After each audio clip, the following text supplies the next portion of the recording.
I love it. Listen. Radiopirate.com. Radiopirate.com. Radio Pirate.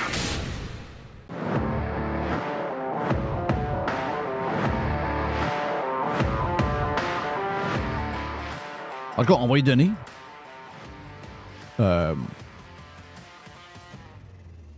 PSPP, malgré son côté très Calimero. Calimero réussit quand même à... Je dirais à... Comment est-ce que je pourrais dire? Il réussit à avoir l'attention médiatique alors que le gars, il est zéro spectaculaire. Ça vous montre un peu le vide que nous avons en ce moment. C'est Denis Coderre réussit à avoir un spotlight sur lui en ce moment, là. Oui. Denis Coderre, c'est n'importe quoi, là. C'est n'importe quoi, mais ça vous montre comment les gens que nous avons en ce moment, qui sont dirigeants ou aspirent à l'être, sont vides. C'est morose, sont plates. Tu sais, ils sont plates. Donc là, il arrive un vieux, le gars, il vient d'avoir un ACV. Le gars, il parle pas comme avant, il est comme... Puis les gens lui donnent de l'intérêt. La vérité, puis c'est rien contre Denis Coderre, ce que je vous dis là. Mais la vérité, c'est que Denis Coderre, tu sais, de s'occuper de Denis Coderre dans l'état où il est en ce moment, c'est comme si on demandait à, je sais pas moi, à Chris Chelios de revenir avec le Canadien alors qu'il s'est coupé un bras en me faisant son cabanon. Tu sais, je veux dire, ça n'a rien à voir, là. Je veux dire, on s'enlève pas les bonnes années de Chris Chelios, mais à un moment donné, il y a une fin, OK? Il y a une fin.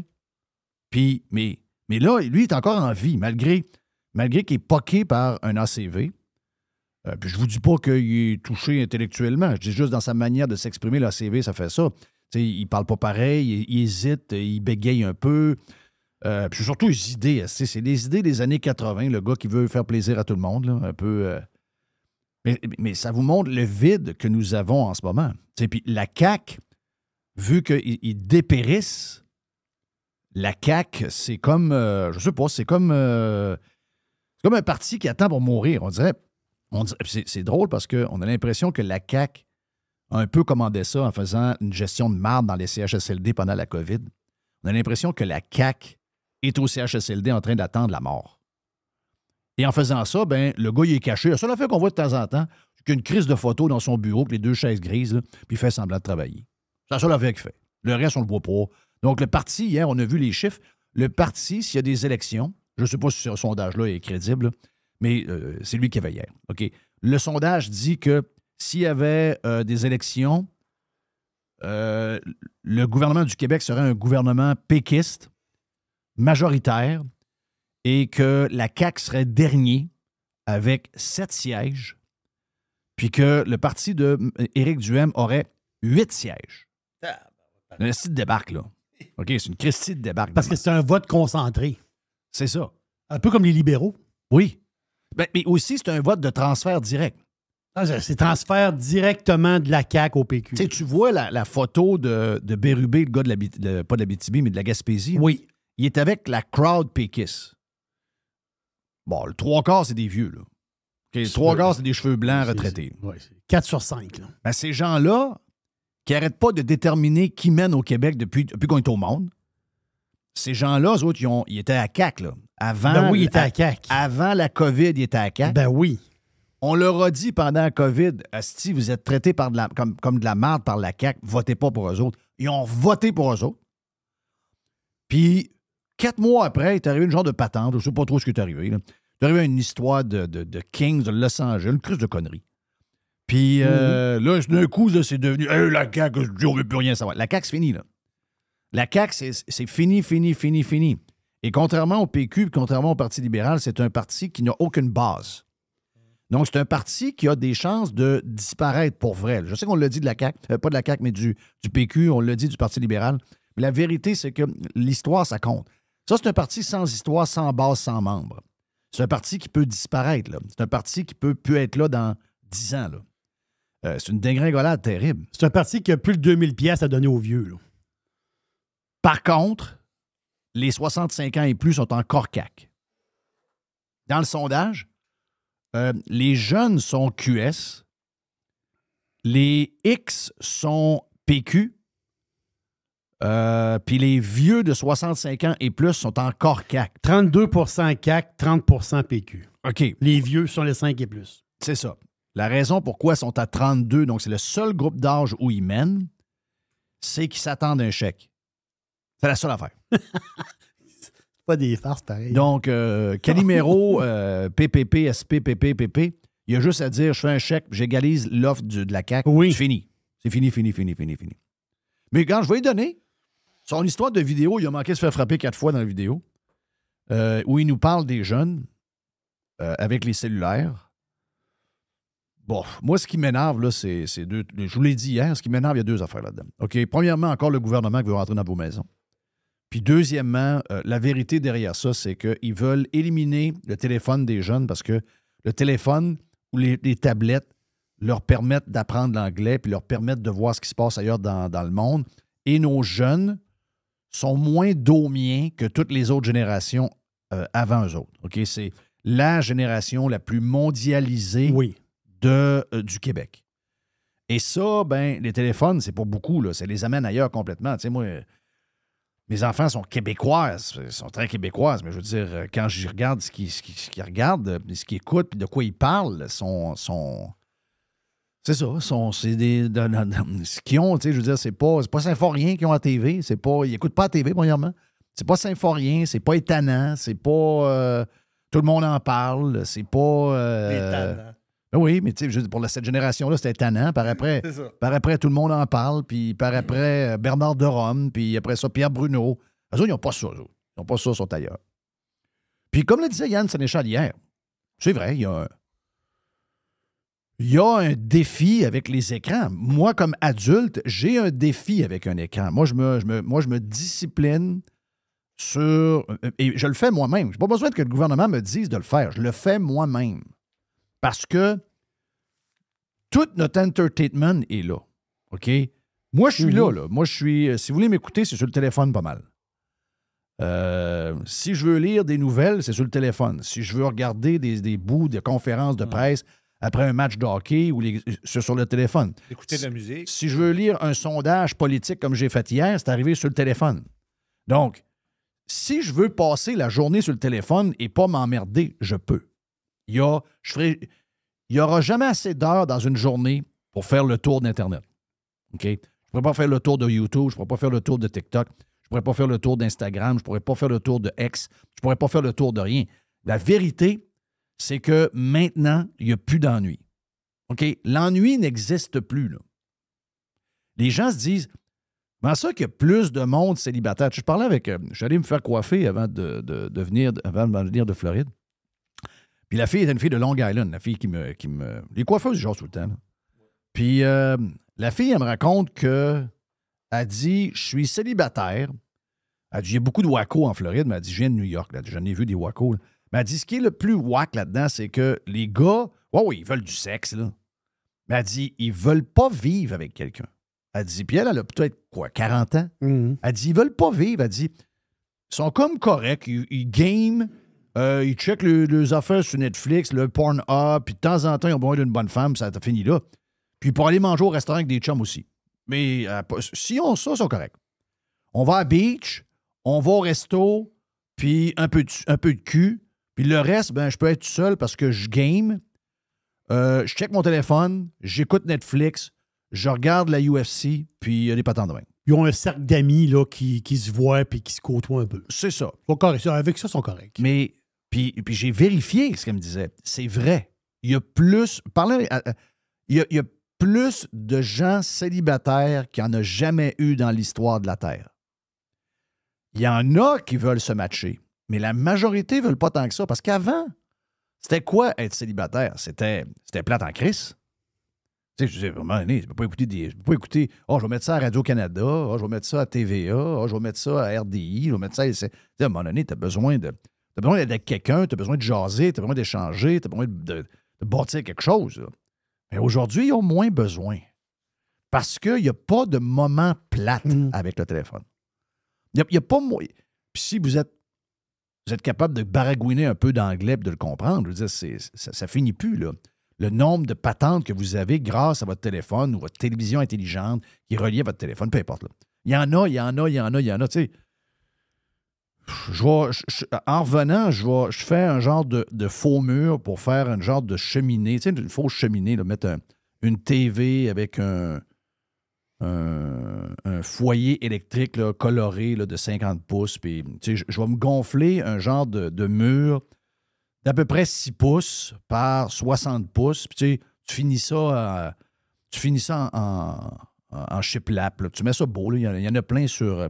Il y en a plein sur TikTok, il y en a plein sur des Reels qui font des réparations de même. Ça donne à ta pièce un mur qui, tu sais, la pièce est drabe. Là, tu fais ça, bang, hein? Tu as comme une pièce qui est vraiment chaleureuse, belle. Donc, je vais faire ça en arrivant. Donc là, j'ai commencé à regarder 2-3 vidéos. Tabarnak. Je peux l'écouter pendant des heures de temps, là, des différentes personnes qui en font avec du gyps, avec du bois, avec du scie, la manière de faire le mur. Il y en a qui font de telle manière. Je peux écouter ça pendant 3 heures sans arrêt et je n'aurai pas un seul moment où je vais me dire, non, c'est tombé plate à soir. Ça n'existe plus, les moments plates avec le téléphone. Donc, c'est dur à contrer, je vais le faire. Mais c'est un bon point qui amène. Les jeunes, c'est sûr que c'est problématique. Moi, j'ai pas géré les téléphones de mes enfants parce que quand j'écoute mes enfants, je trouve que, probablement grâce au téléphone, je trouve que, d'abord, ils ont été à l'école anglaise, mais tout ça, mais ils ont un anglais impeccable. Ils ont une ouverture, ils ont des affaires qui me surprennent. Je dis, crif, ils sont pas caves, hein?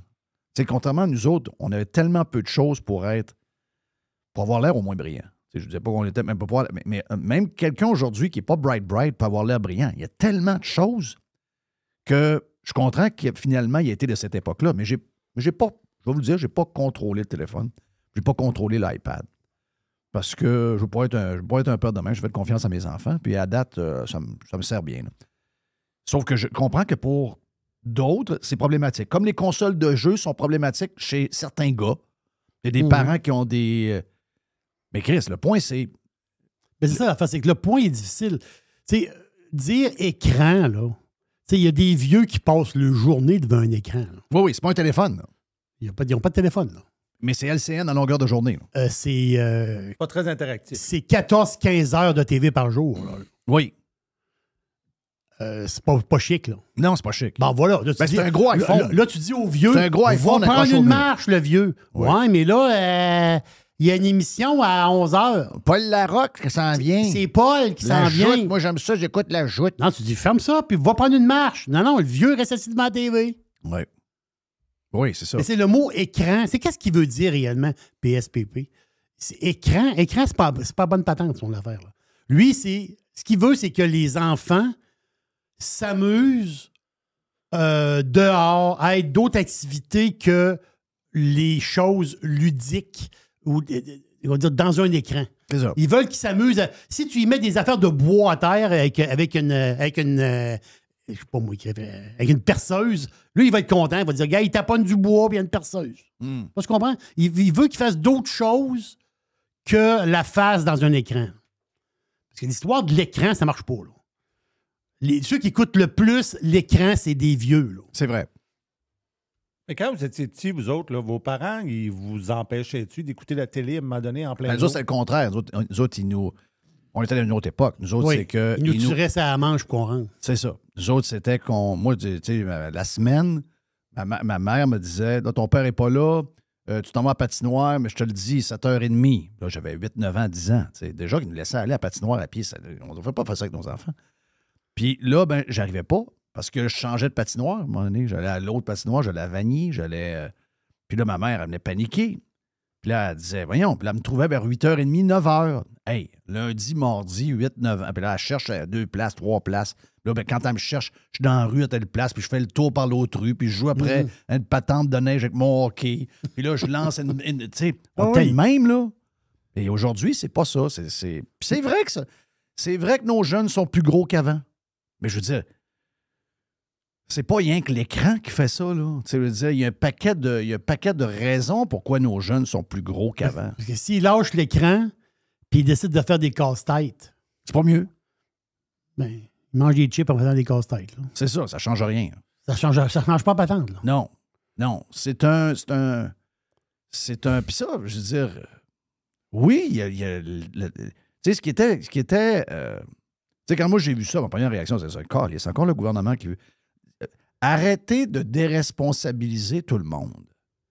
C'est ça qui fait qu'on est minable de même. Et pour la question à Mr. White, c'est bon. Est-ce que nos parents mettaient des règlements par rapport à la télévision Là, dans le temps? Il n'y en avait pas. Oui, moi, j'en avais. T'en avais? Chez nous, c'est vrai ce que tu dis, qu'à un moment donné, il y avait des règlements pour revenir à la maison à un moment donné. Mais nous autres, on n'avait pas. On n'était pas. C'était pas permis de passer trop de temps dans la maison. C'est va jouer dehors. Va-t'en dehors. Ouais. T'sais, parce que là, on fait le ménage, mettons. Ben non, ils trouvaient des raisons. T'es dans nos jambes, aller jouer dehors. Fait que là, moi, j'étais habitué très, très jeune à ça. À un moment donné, quand tu viens plus vieux, là, c'est le contraire. Là, ils vont te chercher dehors parce que toi, t'aimes ça être avec tes amis. Oui, c'est ça. T'sais? Moi, mon plus loin souvenir d'un règlement d'écran, c'est le samedi soir pendant les matchs de hockey. Parce que les matchs de hockey du Canadien commençaient à 8 heures. Oui. Ouais. Puis il n'y avait pas de match de hockey dans la semaine. Après la messe. Non. Il y avait un match de hockey le samedi soir, là, la soirée du hockey. Et là, on écoutait les 2 premières périodes, puis la 3e période, c'était... Dodo. C'était au lit. Il était rendu trop tard. Ouais. De temps en temps, on avait un genre de spécial Ouais. qu'on pouvait écouter à la 3e. De temps en temps. Mais là, on était dans notre chambre, puis on l'écoutait à la TV marcher. Parce qu'on ne dormait pas pareil, on était dans notre lit. Je comprends. Mais écoute, ça, Il y avait un règlement de famille. Oui, les règles ont été. C'était. Mais il y en avait. Moi, chez nous, mon père était sévère, mais en même temps, il n'y avait pas de règles chez nous. Il n'y a vraiment pas de règles. Puis, dans ma jeunesse, j'y repense aujourd'hui, mais je me dis, calif, il n'y avait tellement pas de règles. Oui. Je m'en allais à l'école en secondaire 4 en char. J'étais à 1 an d'avoir mon permis de conduire. Le char, c'était le char de mes parents. C'est un vieux char qu'ils m'avaient donné, mais c'est un char à mes parents. Il n'y avait pas de règles, ben. Puis, je sais pas comment. Il y en a qui soulèvent ça, là. Il y en a qui font que c'est un sujet. Il y en a qui ramassent le fond de ça et disent, il y a de quoi là. Mais vous gérez pas ça, là. Je veux dire, comment pouvez-vous empêcher aujourd'hui quelqu'un d'avoir accès à un écran? C'est ça. En fait, moi, je pense que c'est la responsabilité des parents. Et l'idée là-dedans, c'est que c'est comme une société de contrôle. Plus que le gouvernement va vouloir contrôler ça, on dirait que ça amène un genre de répercussion sur le contrôle que les parents ont envers les enfants. C'est comme du contrôle absolu. Laisser libre cours aux parents à gérer ça. Puis après ça, les parents... mais ça, ils vont toujours te dire, il y a des parents qui ne sont pas capables, qui ont besoin. Ouais, ils ont toujours géré le même. Mon point, c'est que si le parent, il vit dans une société où le gouvernement contrôle tout, lui, il va avoir tendance à vouloir contrôler quelque chose. On dirait qu'il y a comme une répercussion. C'est comme une société... Qu'est-ce que tu veux dire? Tu veux dire que si le gouvernement contrôle tout, qui va vouloir contrôler? Les parents. Les parents, parce qu'ils vivent déjà dans un monde moi, je pense où que c'est ils l'inverse. sont contrôlés. Quand le gouvernement, on l'a vu pendant la COVID, quand le gouvernement prend le contrôle de tout, les gens, l'individu se retire. Et il dit, moi, j'ai rien à faire, c'est le gouvernement qui s'occupe de tout. Donc, ils vont gérer la vie de mon enfant à l'école, ils vont gérer au CPE, ils vont le gérer au cégep, ils vont le gérer... Moi, je m'occupe de rien. Moi, c'est ça que j'ai vu dans l'histoire. Puis c'est ça qui fait qu'on a beaucoup de problèmes de société, c'est qu'on a déresponsabilisé tout le monde. Si on compare, des fois on compare les années 80 et 70 à aujourd'hui, la grande différence, c'est elle. Le gouvernement gère tout. Les gens attendent après le gouvernement. On a ri quand il y a eu le tremblement de terre à Haïti. On a passé ça à tour de bras. Le gars, sa maison est complètement à terre, finie. Il y a quelqu'un de Radio-Canada qui est là, qui va voir et il dit « Qu'est-ce que vous faites? J'attends l'aide du gouvernement. » Le gars, il n'est même pas en train d'enlever des pierres, il n'est même pas en train de prendre une pelle pour enlever de la boîte, mettre ça dans une barouette qui est à côté, on la voit. Il ne fait rien. Il attend que le gouvernement arrive. Moi, ça, si vous voulez savoir, J'aime pas quand il y a trop de potes, j'aime pas quand il y a trop de boissons, j'aime pas quand il y a trop de tabac, j'aime pas quand il y a trop de paris, j'aime pas. Toutes ces affaires-là, c'est tout dangereux. C'est ce qu'ils nous disent. Ben moi, je trouve que le pire des affaires, le pire des vices, c'est d'avoir le gouvernement qui veut tout gérer nos vies. Ça, c'est le pire des risques. Le fond, je le comprends, le fond, je le comprends. Mais si vous voulez faire une réflexion, pourquoi nos jeunes sont accrochés tant que ça aux écrans? Vous n'aimerez pas pourquoi, là. Donc, d'essayer de régler le problème en mettant des règles, essayez donc de comprendre pourquoi ils sont autant attirés par le téléphone. Moi. Vous allez voir que ça se peut-tu que l'école est plate en crise? Ça se peut-tu que les parents dompent leurs enfants sur le divan puis ils ne foutent rien avec eux autres? Ça se peut-tu que... Il y a un paquet de raisons, là.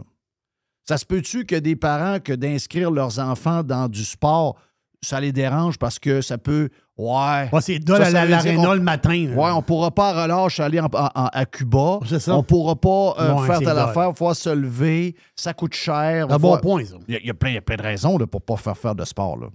Il y en a plein, là. Mais ça, c'est pas une bonne idée. Là. Nous autres, on a fait du sport, on était pauvres. Nos parents étaient pauvres. OK? C'était pas dans les années 80, c'était pas les meilleures années. Là. On faisait du sport pareil. Puis tout le monde faisait du sport. Le sport coûtait moins cher à l'époque qu'aujourd'hui. Bien, ça, c'est une autre affaire. Pourquoi le sport coûte si cher? Pourquoi on est rendu qu'il y a juste l'élite qui peut faire du sport d'élite? Pourquoi il y a juste les riches qui peuvent... On va se poser la question aussi. Là. Puis à l'école, pourquoi les jeunes n'ont pas le goût de développer un amour pour un des sports? Parce que peut-être que les sports qu'on leur propose au primaire, c'est tous des sports pour justement les pas bons qui font du sport. Si on leur proposait les vrais sports, si on les initiait à des sports qui vont leur servir pour le reste de leur vie, est-ce que là-dedans, ils pourraient trouver une passion? Oui. Mais ça passe par l'école qui est déjà là. OK? Elle fait déjà ça. Est-ce qu'elle le fait bien, ce qu'elle fait? Probablement que non. Donc ça, allons là, allons voir ce qu'on fait dans les cours d'éducation physique, allons voir ce qu'on fait dans les activités parascolaires, puis après ça, on s'en ira à la maison tout de suite. OK? Après ça, il arrive à la maison à 3 heures. Qu'est-ce qui se passe à la maison à 3 heures? Qu'est-ce qui se passe là? Vous allez voir que ça va finir pas mal... Ça va finir que c'est pas mal de notre faute. Là. La question est très large. Très large. C'est très, très large. On dirait que c'est un problème sociétal d'une manière. Puis ça fait l'affaire des parents que les enfants aient des téléphones très, très jeunes aussi. Ça leur permet de les contrôler à distance. Oui. Tu sais, ils savent sont où. Comment ça que tu es là? Ça aide bien. Ça aide, ça c'est sûr. Oh. Mais tu sais, partir le samedi matin à 8 h, aller à l'Arpidrome te baigner avec les enfants dans un bain libre, c'est dole. Là. C'est dole parce que il faut que tu t'habilles, il faut que tu ailles, il faut que tu changes un costume de bain. On l'a fait pareil. Tu sèches les cheveux des enfants, tu reviens. Ouais, mais nous autres, on n'avait pas de Facebook à checker entre-temps. C'est l'histoire. Ouais. Il n'y avait pas la belle-sœur. La belle-sœur, elle est dans le sud. Moi, je veux checker elle met des photos de voyage, puis pendant que je suis en train de me baigner à l'Arpidrome avec les enfants, je ne check pas le Facebook de la belle-sœur. Ouais. Il y a un problème. Les parents sont moins partants qu'ils étaient. Ben, c'est sûr. Moi, c'est moi qui était à la piscine avec les deux.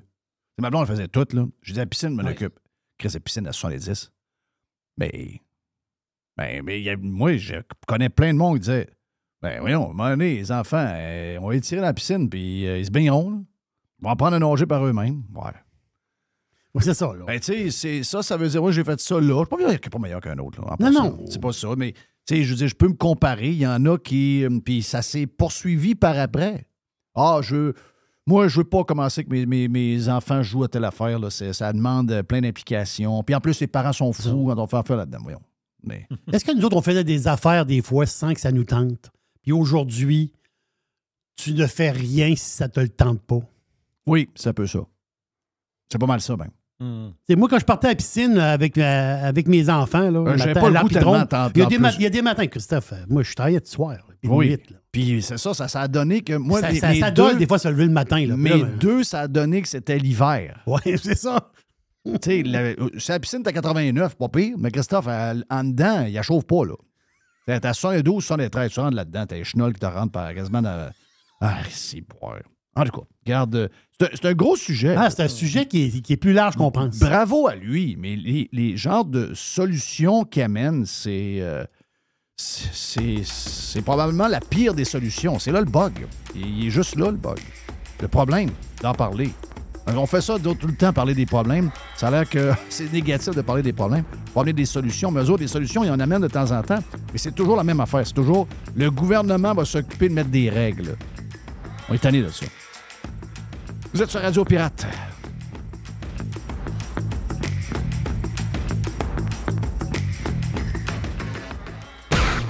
Worldwide. Radiopirate.com. Next. Radio Pirate. Radiopirate.com.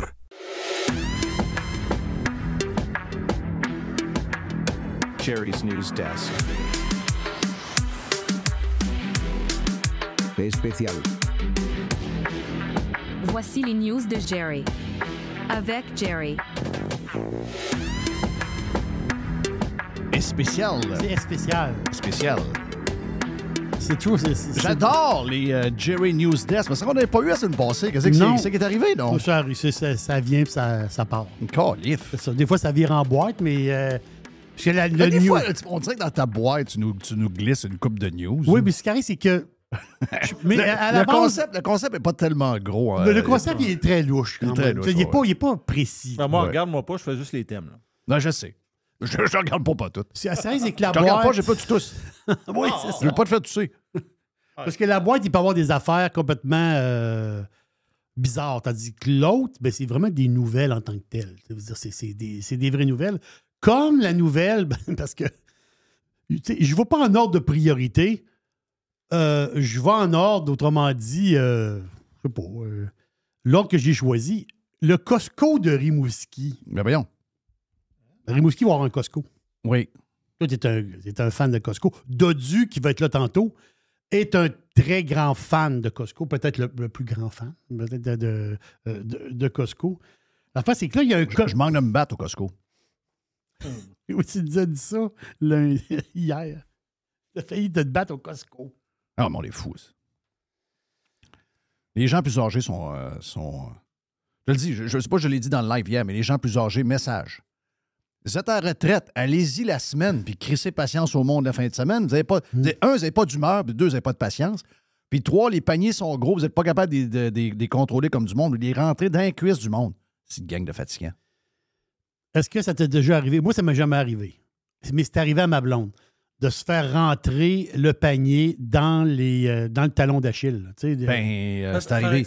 Quand j'en ai parlé cette semaine, il y a des pirates qui m'ont écrit, m'ont dit en fin de semaine, je me suis rentré dedans encore par des paniers dans le bas des pieds. Ça, c'est... Ah, non, ça, je veux le tuer. Là. Non, ça, je veux le tuer. Ça, là, ben, tu le vois quand c'est un accident, non, ça peut arriver, mais il y en a que tu... parce qu'ils se crissent de toi. Là. Parce que la hauteur de la barre de métal en bas est juste à la hauteur de ta... Tu veux dire du talon d'Achille. Oui. Quasiment dangereux. Christophe.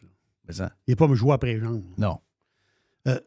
La face, c'est que le Costco de Rimouski la face, c'est qu'à Rimouski, c'est normal que quand il arrive une grosse nouvelle comme ça, Rimouski, c'est une grande ville pour la Gaspésie, le bas du fleuve, mais en réalité, c'est pas une grande ville. Mais le Costco, c'est une grosse affaire. L'affaire, c'est que... Spécial, un Costco à Rimouski. Oui, mais ils vont tout drainer en Gaspésie et tout ça. Oui. Alors, le monde, ils vont faire 2 heures de char pour aller au Costco. Le monde le fait. Le monde de la Beauce s'en vient à Québec c'est-à-dire, il arrive de Saint-Georges pour aller au Costco à Lévis. C'est quand même 1h30 de char. Oui. Je veux dire, quand même. 1h30.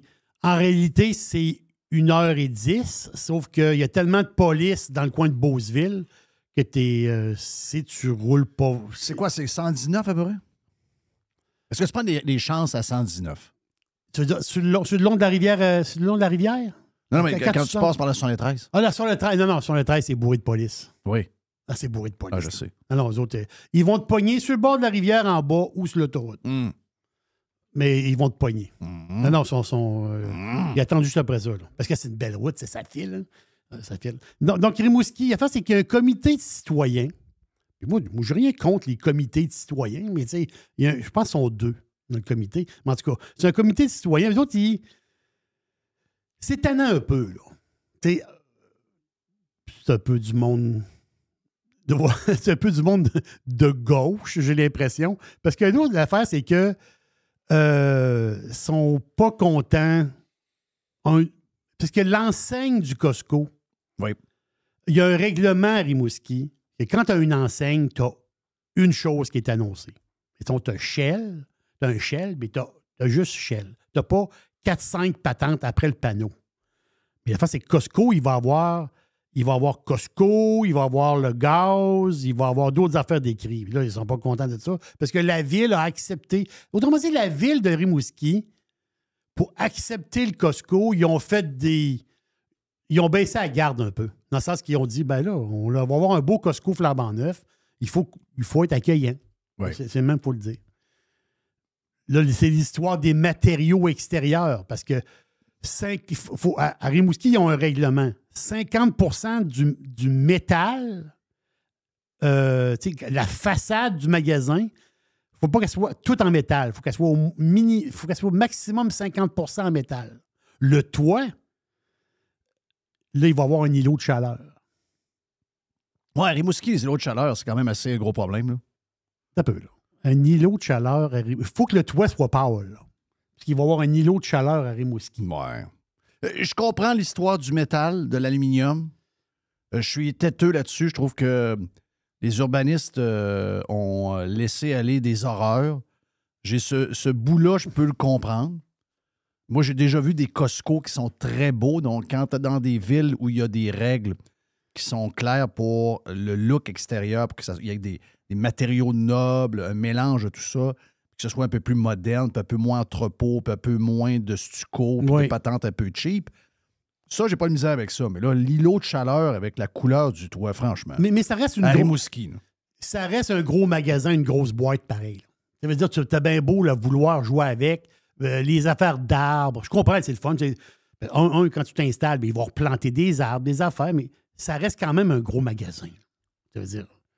Parce que l'histoire du comité de citoyens, c'est qu'eux autres, ils picossent pour pas que ça. C'est-à-dire pour Ah, le fond, c'est qu'ils n'en veulent pas. Là. le fond, c'est ça. Le fond, ils veulent pas de Costco. Là. Ça, c'est sûr. Mais je pense qu'ils sont juste deux. Parle des petites têtes de pute, toi. Oui. N'as-tu du monde qui veulent rien savoir puis qui veut. C'est correct que t'as. Moi, je m'intéresse pas au Costco. Bon, parfait. OK, parfait. Mais, je veux dire, toi, c'est quoi? Pourquoi ta gang, mettons, ils sont 40. Pourquoi les 40 compteraient plus? Parce qu'ils sont dans un organisme puis qu'ils ont un nom puis qu'ils reçoivent un chèque de la ville pour être Faut qu'ils subventionné. contestent quelque chose. C'est quoi l'histoire, là? C'est le bout que je pogne pas, moi.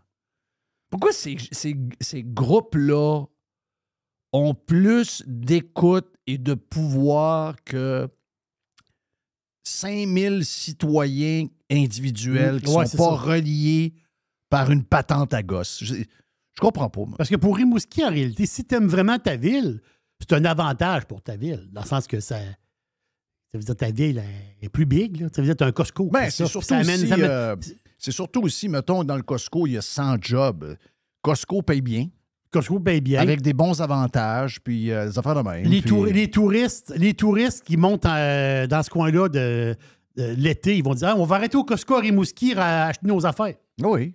Je comprends, ça veut dire ça dépanne, là, tu sais, Barouette. C'est un Costco, là. Mais on s'entend-tu que quand tu t'impliques on l'a vu avec Walmart à l'époque. Ça fait que c'est 20 ans de ça. Ah, fait que ça fait 30 ans. 30 ans de ça, le Walmart À Jonquière. à Jonquière. Sur l'ordre d'autoroute. Oui, il a été ouvert, bâti, qui a reformé tout de suite. Oui. Ils ont voulu. Même ça, c'était une histoire de syndicat. Ouais. Ils ont voulu rentrer le syndicat chez Walmart. Arrête, OK, je me souvenais pas de la patente. Ben oui, c'était ça. C'était une patente syndicale. Arrête. Ils ont voulu rentrer. Le Walmart ouvert, Chris, c'est ma région, c'est une drôle de place.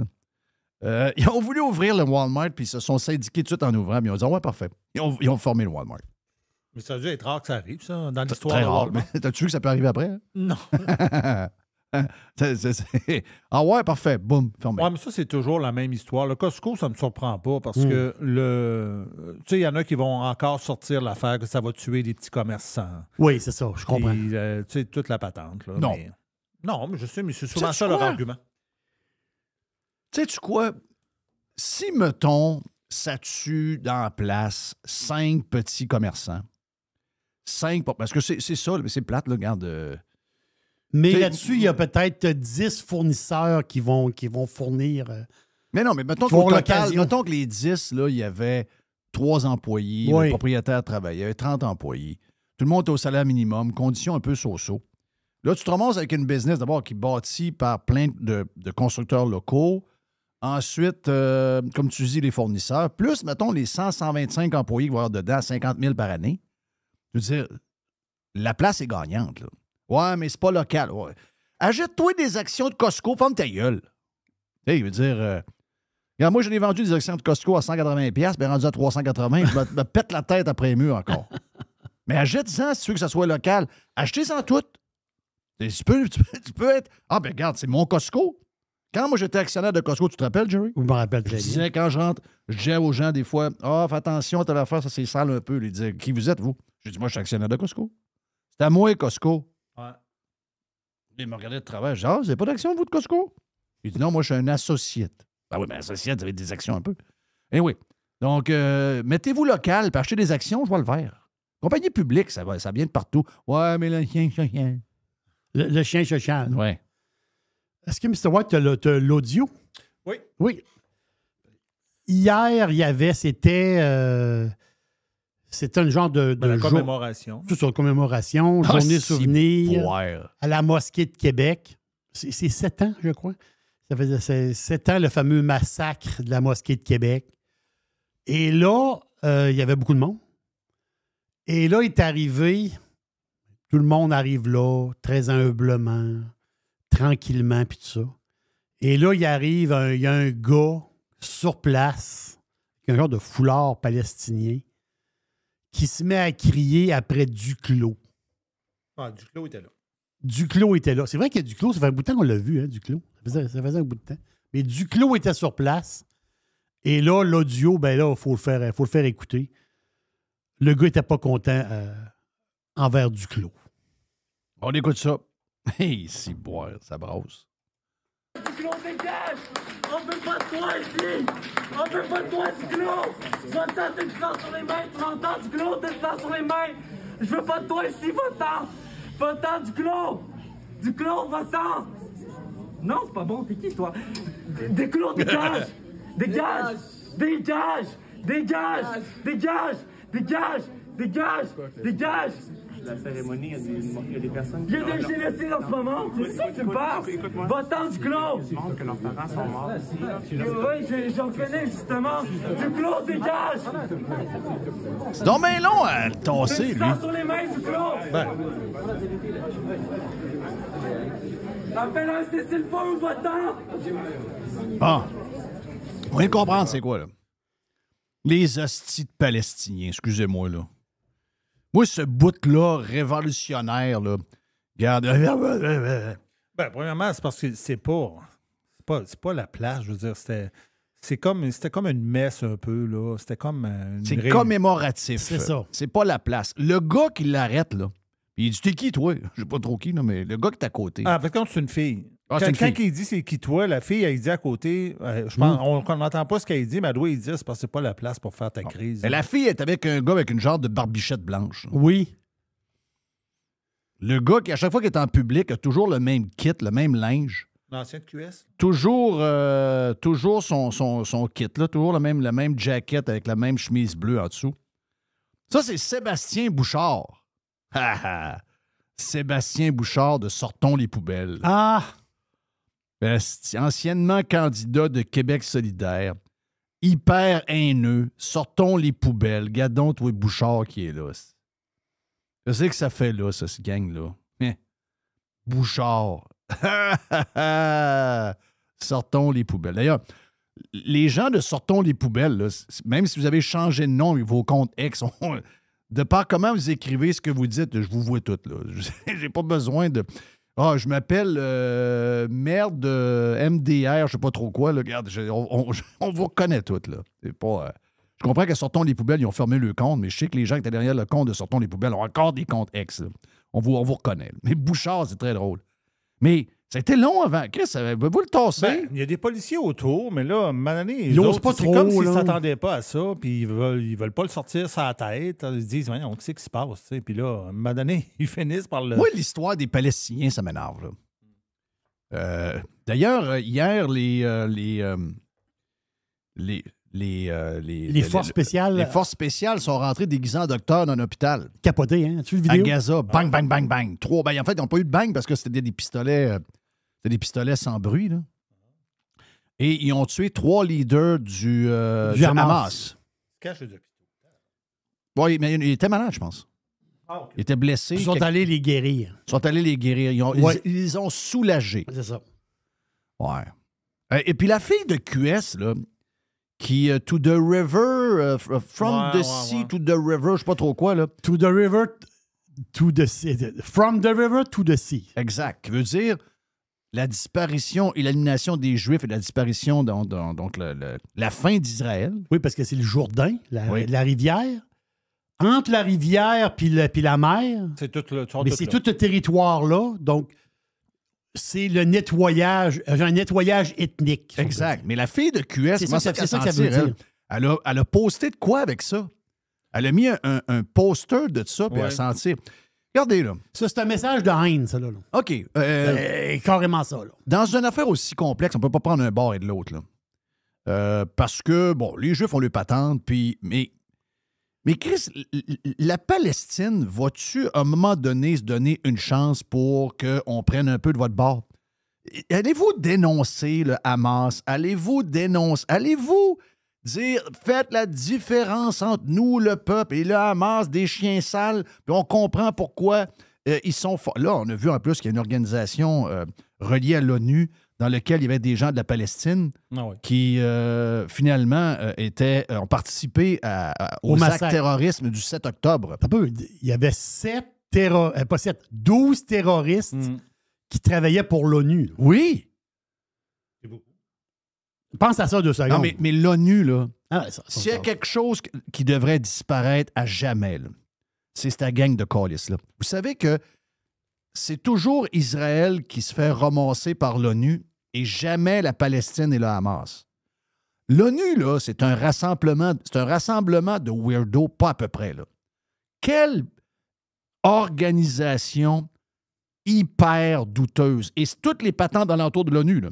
La patente mondiale de la santé, la ci, le ça. Toutes des hosties non élus qui décident d'un paquet d'affaires puis qui contrôlent d'une certaine manière un peu le monde, puis comment est-ce qu'on pense, puis qui on prend, puis qui est bon, puis qui est mauvais. Regarde, c'est gangréné par le terroriste, cette gang-là. On le savait, là. On le savait. Les autres, ils ont toujours défendu. Tous les pays douteux sont toujours un peu défendus par... Ben, pas un peu. Tous les pays douteux sont défendus par l'ONU. Organisation très douteuse qui donne des droits incroyables à ces gens-là de se ramasser à New York puis aux États-Unis puis se promener un peu partout puis en étant protégés comme ça se peut pas. Ils peuvent tout faire, mais une gang de salauds, une gang de bandits qui s'en vont dans ces endroits-là puis qui ont une immunité extraordinaire. Tabarnache. Puis là, ben, Poiliev, il dénonce ça. Poiliev, il dénonce la gang à Trudeau sur quelque chose là-dessus. Et là, c'est Poiliev qui se fait ramasser. Ben voyons, sacrement. Faut que tu te détaches de ça. Faut que tu te détaches. Puis là, ouais, mais Poiliev, il y a quelqu'un dans sa gang qui a mangé avec quelqu'un qui ne veut plus que le Canada soit dans l'ONU. J'espère. Ça serait une maudite bonne affaire. Lui, il dit, ouais, écoute, c'est pas moi, c'est quelqu'un dans la gang. Il dit, il a le droit de penser ce qu'il veut. Mais, je veux dire, l'ONU, c'est très douteux, là. Très, très douteux comme organisation, là. Hey, imagine-toi des gens qui sont dans une organisation de l'ONU. Il y était 12 là-dedans qui ont participé aux attaques, aux massacres. Et viol. Et viol. Et viol de femmes. Tu violes les filles, après ça, t'es Le descendu. silence là-dessus, c'est quasiment malaisant, là. Ça devrait être un scandale pour tout le monde, ça. Oh! Nous autres, on n'est pas très juifs. On est pas mal plus Palestine. Un juif bug de même hier dans une manifestation semblable, dans une commémoration quelconque. Le gars, il est à terre en 2 secondes. Là. À 2, ça tu peux te garantir. Il a la face sur le tapis puis ça brûle. Là. Oui. Parce que quand tu tires quelqu'un sur le tapis, ça chauffe en griffe. Ça dure 2 secondes. Là. Il était sorti à la fin, puis il était menotté, puis il était apporté. Bon. Mais ça a pris du temps avant qu'il réagisse. Là. OK. Mais qu'est-ce que tu veux? L'histoire du cessez-le-feu, cessez-le-feu.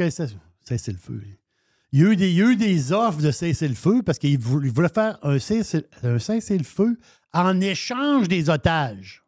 Oui. Ils n'ont pas voulu. Ils n'ont pas voulu. Là. Parce que c'est sûr que les otages, ça fait bien d'avoir des otages. Ils n'ont pas voulu. Ben là. Ils continuent le job. Ils continuent. Non, puis la guerre, c'est pas beau. Là. C'est jamais beau, la guerre. C'est jamais beau. S'il n'y a pas de 7 octobre, c'est-tu le même à Gaza? Non, c'est pas le même. OK, parfait. Non, c'est pas le même. Moi, là, poke the bear. Moi, j'ai toujours tenu ça, là. Poke the bear. Don't poke the bear. Si tu vas crisser un coup de branche sur le cul de l'ours. Oui. Ça se peut qu'il se choque puis qu'il se monte, puis qu'il te ramasse par le fond de culotte puis te monte dans l'arbre en haut, là. Ah, le gars, il est mort, il est au bout d'une branche dans le sapin en haut. C'est ce qu'il a fait. Ouais, il a vu l'ours, puis il a décidé d'y shaker le cul un peu avec une branche. Pas une bonne idée. Pas une bonne idée. Don't poke the bear, c'est boire. Eh ben voilà pour une partie des Jerry News Desk pour la gang du live. On a encore un peu plus sur le Prime, si vous en voulez plus de Jerry. Oh, Jerry, moi j'aime Jerry. Ben, allez vous inscrire sur radiopirate.com pour avoir le Prime sur vos téléphones via l'application de Spotify, celle de Apple ou n'importe quelle autre. Vous allez l'avoir dans votre char, un peu partout, dans vos écouteurs. Un peu plus de Prime pour vous autres. Allez-vous-en. Avec la gang, mais là, si vous voulez rester toujours en live, on a plus de stock. On a le Dodu qui s'en vient sur Radio Pirate Live. Radio Pirate. Faites partie de la révolution. Online. Worldwide. Radiopirate.com. C'est les Dodu News. Dodd, tu crois pas que le couple de Kelsey et Taylor Swift est arrangé par un genre de management, un peu comme on avait fait avec Tiger Woods et sa blonde? Ouais, là, c'est drôle. Sérieux, il y en a des vertes et des pas mûres. Ah, moi, ces affaires-là, j'adore ça. Moi, là, écoutez ça, là, je ris, mais Chris, parce que dans ma tête, je pense à tout ça. Moi, j'ai toujours été le même. Là, il y a une patente avec Soros qui a acheté les droits, puis là, ça s'est arrangé parce que là, elle va aller avec lui, puis là, M. Pfizer, puis là, mais ils vont se marier. Est partout? Pourquoi il est partout, ce Chris de bonhomme-là? Ben, parce qu'il y a beaucoup d'argent partout, là. Je veux dire, c'est pas le seul qui fait ça. T'as juste à aller, il est rendu à 110 ans, comme toi, nerfs, là. Ouais, mais c'est son fils, je pense, qui run la patente pas mal, puis il est aussi crinqué, là. Okay. Mais tu sais, c'est drôle en tabarnak. Je veux pas là, s'ils gagnent, ils vont se marier, puis là, juste après, ils vont endorse Biden, puis là, je suis quand même débossé un peu, là, c'est bon. Hey, t'as plusieurs sujets, puis je sais que t'as une réunion après, donc on va pas niaiser. Hey, on a un peu de temps, là. On a du temps pour jaser, là, Jeff. Avant de jaser Patrick Webb des Chiefs, puis de tout ça, là, Live Golf a encore signé un autre golfeur hier. OK? Oui, puis... le 16e au monde. Oui. 16e au monde. Là, tu sais, je regarde la liste des joueurs de Live Golf. Puis, tous des personnages. Caliste, tous des personnages. En fin de semaine, j'écoutais le tournoi de... c'était le tournoi en fin de semaine. Torrey Pines. C'était Torrey Pines, endroit magnifique. Puis je suis content pour le Français qui a gagné. Là. Sauf que, tu sais, je veux dire, je regarde la PGA, puis je connais pas de monde. Là, puis moi, je prends pas pour Live ou pour l'autre. Tu sais, moi, je veux que le golf... Je veux voir mon monde... Appelez ça le nom que vous voulez, mais je veux voir le monde jouer. C'est pour ça que je suis content quand il y a les tournois majeurs, ils sont tous là, de la gang. Mais Criff, quand tu regardes le listing des gens de Live, comparativement au monde, pas de personnalité sur la PGA, tu sais, Kentley, pareil, c'est un gars bien brillant. Là, il gère bien des affaires par en arrière, mais c'est un gars plate à mourir. Il se met trop de crème solaire. Trop de crème solaire, gars. Il est plate. Et eux autres, ils ont tout, là. Tu sais, Tyrell, comment il s'appelle? Tyrell Hayton? Hatton, ouais. Hatton? Ouais. Donc, lui, Ouais. c'est un quoi? C'est un British ou c'est un... C'est un Anglais. OK. C'est un Anglais. Ouais. Mais C'est un le gars, personnage, c'est un émotif, c'est un gars qui pogne les nerfs. C'est un personnage, là. Oui, c'est un angry golfer. Là. On a tout le temps dans les groupes. Là. Lui, c'est lui de la gang. Là, là. Lui, puis c'est parce qu'ils ont ramassé beaucoup de personnages. Là. Lui, il tire son sac dans l'eau si ça marche pas, là. Il a déjà garoché des bâtons à plus qu'une reprise. Là. Mais oui. À la TV. C'est ça qui est le plus drôle. Donc, j'y vais les noms, OK? On vient de le dire, celui qui a signé hier. Phil Nicholson, John Ram, Bryson DeChambeau, Brooks Koepka, Dustin Johnson, Cameron Smith, Patrick Reed, Sergio Garcia, Bubba Watson. Tabarnache! Ben oui. Puis c'est parce que non seulement c'est tous des personnages, puis à l'inverse, Jeff, t'écoutais le tournoi en fin de semaine, je l'ai écouté moi aussi. Le problème, c'est que le PGA, ils ont voulu répliquer un peu la même chose avec les événements signature. Mais là, ce que ça fait, c'est que tous tes autres tournois, ben, t'as ça. T'as du monde. Il y en avait quelques noms qu'on connaissait, mais tous ces tournois-là, ton auditoire va baisser drastiquement. Puis oui, les événements signature, il y en a quoi, 8 ou 9 dans la saison? Ben, c'est sûr que là, tous les gros noms vont être là. Fait que ça va être super écouté. Mais moi, Jeff, on parlait de théorie complotiste un peu. Là. Moi, je pense que les gars savent de quoi. Là. Parce que, tu sais, il y a des gars, bon, on a eu des rumeurs de 100 millions, de 150 millions. Même John Ram, c'était plus que ça. Je pense que c'était au-dessus de 200 millions, la rumeur. À 60, Jeff, pour Hatton, qui est un gars jeune, là, je comprends que c'est 60 garantis, puis il peut aller rechercher. Mais moi, d'après moi, les gars savent quelque chose. Moi dans ma tête, John Ram, là, c'est la pièce maîtresse qui va réunir les deux ligues. Puis c'est lui, au final, qui va faire en sorte qu'on va avoir un... Je sais que là, Jay Monahan, il est allé en Arabie Saoudite. Ça a l'air que ça négocie, on va avoir un deal. Le PGA va commencer à recevoir de l'argent de Fenway Sports Group la semaine prochaine ou dans 2 semaines. Puis d'ici avril, parce que ce qu'on a compris, c'est que ça allait plus bien. C'est la raison. Ils ont gagné, là, la gang de Aramco ont gagné. Ils ont réussi à vider, mais pas rien que ça. C'est que là, il y a des commanditaires qui ont coupé. Les deals de TV menaçaient. Là, c'est en train... Je pense que celui qui en a parlé, c'est-tu Kentley ou... il y en a un autre qui en a parlé là, avec beaucoup de détails. Il a dit c'est en train de s'écraser. Je ne sais pas c'est lequel. Je pense que c'est un chum à Kentley qui était sur le comité avec. Puis il a dit là... je pense que c'est Shoffley. Non! C'est le gars qui a un swing bizarre. Là, il swing bizarre. Il a gagné plusieurs tournois. Là. Il a l'air d'un curé un peu aussi. Ouais, il est là depuis longtemps. Là. Ouais. Il est là depuis longtemps. Ouais. Puis lui, il dit que je me suis retiré du comité à un moment donné. J'ai laissé du Kentley. Il dit c'est un gars qui est... Bon, il a des têtes de cochon un peu. Des fois, il faut le ramener, mais il dit il est très brillant, pour le laisse aller.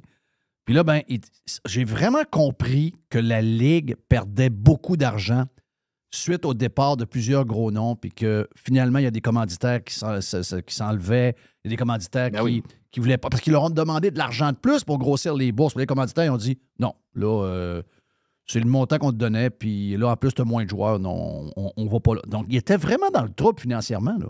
Ben, tu sais, ils ont perdu Honda à Palm Beach, qui ont signé finalement Cognizant, là, qui est la même compagnie qui sponsor l'écurie Aston Martin. Oui. Mais ils ont perdu AT&T, qui est un des gros tournois au Texas, ils sponsorent plus ça. Je pense que Farmers, c'était la dernière année pour Torrey Pines aussi, ou avant la dernière année, mais ils ne renouvellent pas.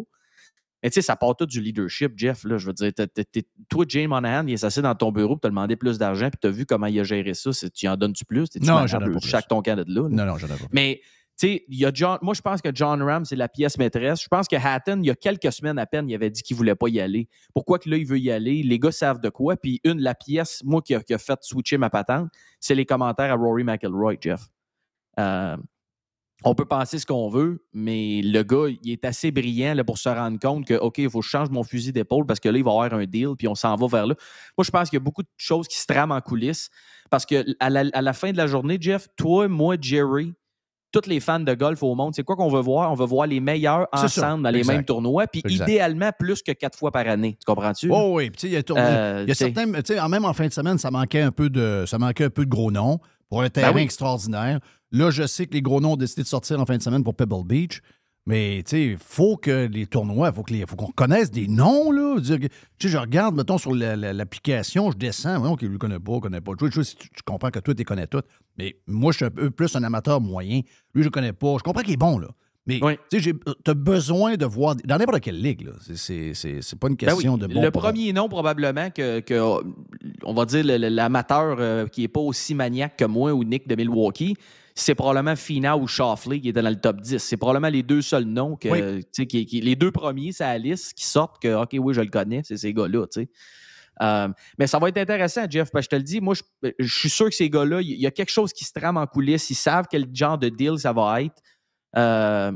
Parce qu'à l'inverse, tu sais, Liv a tout intérêt aussi, Jeff, Liv, à s'agencer avec eux autres. Je regarde pas beaucoup Liv. Je ne suis pas hyper attiré. Je vais regarder, je pense que le premier tournoi au Mexique, là, je vais regarder parce que je vais mettre ça, le fond d'écran. Moi, je n'écoute jamais la TV de même. Là, je fais d'autres choses en même temps. Mais je ne suis pas au. La formule Liv, au début, je trouvais ça sexy un peu, mais finalement, je me suis rendu compte que je ne l'écoute pas tant que ça. Donc, il n'y a pas de gagnant dans mon cas. Dans mon cas, c'est comme deux situations où je perds. Oui.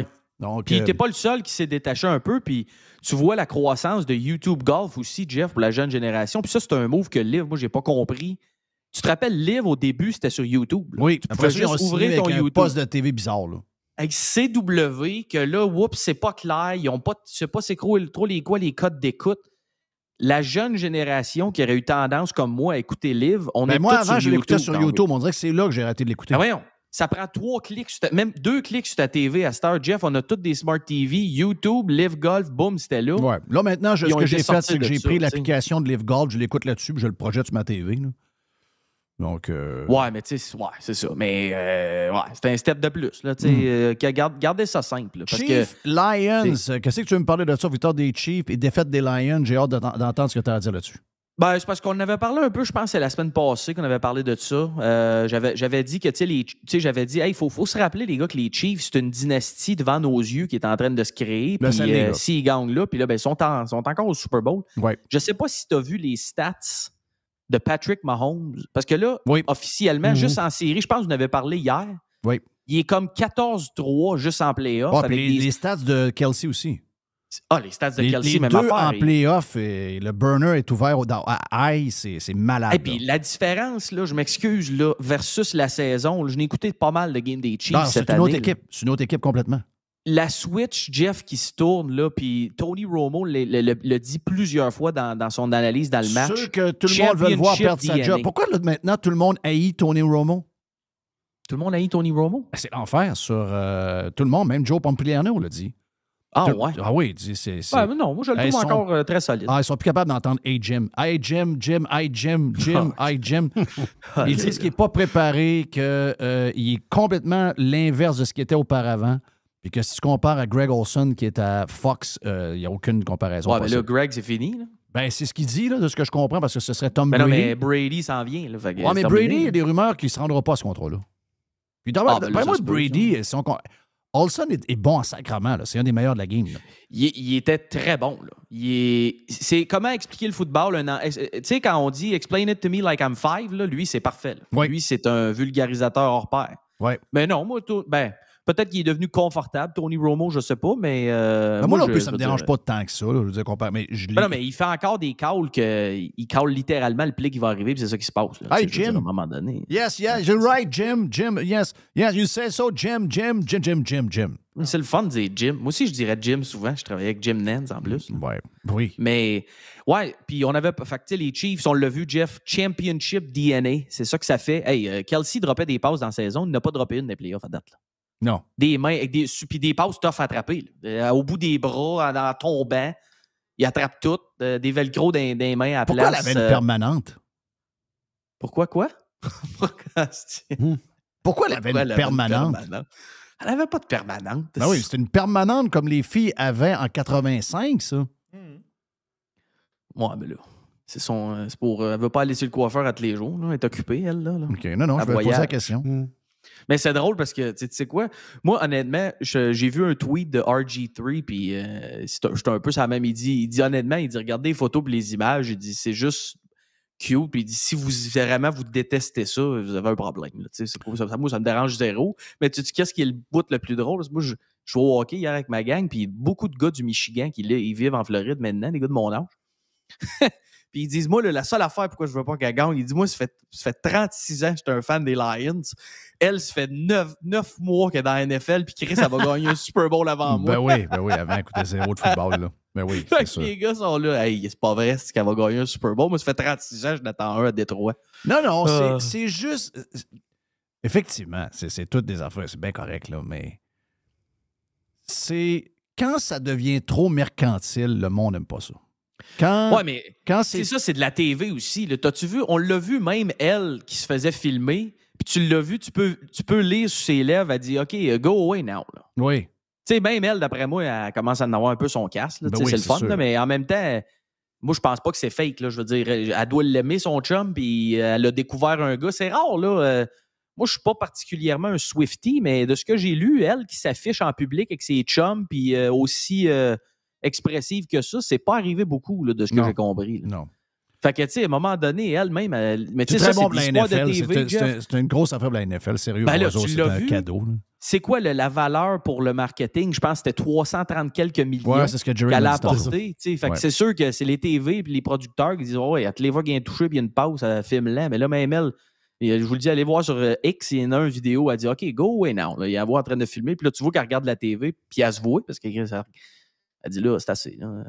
Elle est obligée d'être chum avec la blonde à Mahomes, pareil. Ouais, mais tu l'as vu, tu l'as écouté, quarterback. Elle a l'air bien correct, la blonde à Mahomes. Non, ça, ce que mes filles me disent, qui ont écouté les deux quarterbacks, c'est que Peyton Manning, qui a produit la série, a montré le meilleur jour de cette fille-là. Okay. Si vous la suivez sur les réseaux sociaux, no fucking class, basic à mort, que mes filles ont dit, ah non, c'est pas la même fille. Là. Ils ont réussi à la maquiller pour que ça paraisse un peu moins comment elle est, mais en tout cas, regarde. Ben là, je suis pas aussi aventureux sur les Instagram mais que tes sur filles. mes filles, là, mais mes filles, je sais. moi, j'avais entendu la rumeur, puis j'ai juste écouté la série, puis j'ai dit, ben, c'est quoi le Tant problème? qu'à ça, dans la série, le frère à Patrick Mahomes a l'air d'un gars équilibré. Là. Ouais, ben là, ouais, c'est ça. Mais ils l'ont pas montré beaucoup. Là, mais... Non, mais on le voit dans l'âge avec elle, tout ça, une couple de fois. Ouais, c'est ça. Puis il cache le père en passant. Ouais, le père, il est comique. Il fumait un cigare l'autre fois sur le terrain. Ouais, mais le père, il est comique, mais il n'est pas tenu en dehors des clôtures pour rien. Là. C'est un gars qui, qui dit plein d'affaires. Il a de l'air un peu bon. Mais ça, c'est tout le temps. Je sais pas si tu as vu, le père à Odell Beckham Jr. aussi, il est sorti juste après la game. Là, il dit Lamar Jackson, il l'a pas pantoute. Il dit vous êtes en train de mettre. Vous mettez mon fils dans la marde. Là. Vous le mettez pas dans une position. Son fils est pas mal rendu à la fin succès. là, aussi. Là. Lui, c'est deux gars. Le papa et le fils, ça a l'air très équilibré. Exact. Hey, les Lions. Ouais, ben là, c'est ça. C'est quoi je l'ai posé la question à mes fans des Lions hier après le match de hockey. J'ai entendu votre take. Les gars, ils ont dit, je pense qu'il aurait dû kicker le field goal, mais ils disent, on a fait ça toute l'année. Je pense que le taux de réussite qu'ils ont eu cette saison, c'est en haut de 70% pour 4e et 5 ou moins. Mm-hmm. Fait que, tu sais, le gars. Mais dans les playoffs, c'est une autre affaire. Oui, mais c'est ça. Mais les gars, tu sais qu'est-ce qu'ils m'ont dit? Ils ont dit, mais tu sais quoi? Il dit, ça a aucune. C'est même pas ça qui a joué dans le match à leur avis, ou puis même, c'était à mon avis. C'est il y a eu des drops, il y a eu plusieurs drops. Là. Ben, Jeff, tabarouette, il y a une longue passe. 2 fois, Reynolds a mangé trop de popcorn, échappe les ballons, dont une fois sur un 4e essai, puis la longue passe, c'était sur un 3e essai. Puis là, c'est après ça qu'ils ont décidé de ne pas botter non plus. Tu sais, fait que t'as la différence quand on dit les Chiefs, mais quoi, le Championship DNA puis les Lions, c'est ça, Jeff. Mais je vois pas beaucoup de partisans des Lions. Je pense que c'est plus les journalistes. Les partisans des Lions vivent bien avec la décision de Campbell. Ils savent quel genre de coach est. Oui, c'est ça. Ben oui, donc, ils adorent le coach.